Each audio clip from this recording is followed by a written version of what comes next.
ലോകത്ത് ആദ്യമായി തപാൽ സ്റ്റാമ്പ് പുറത്തിറക്കിയ രാജ്യം ഏത്? ബ്രിട്ടൻ. ലോകത്തിലെ ആദ്യത്തെ തപാൽ സ്റ്റാമ്പ് ഏത്? Penny black.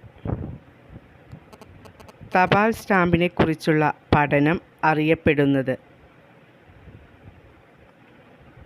ഫിലാറ്റലി. ഇന്ത്യൻ തപാൽ സ്റ്റാമ്പിൽ പ്രത്യക്ഷപ്പെട്ട ആദ്യ ദമ്പതികൾ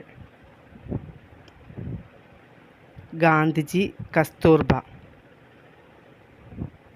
കിങ് ഓഫ് ഹോബി എന്നറിയപ്പെടുന്നത് സ്റ്റാമ്പ് ശേഖരണം. ലോകത്ത് ആദ്യമായി സ്റ്റാമ്പിൽ പ്രത്യക്ഷപ്പെട്ട വ്യക്തി ആര്? വിക്ടോറിയ രാജ്ഞി.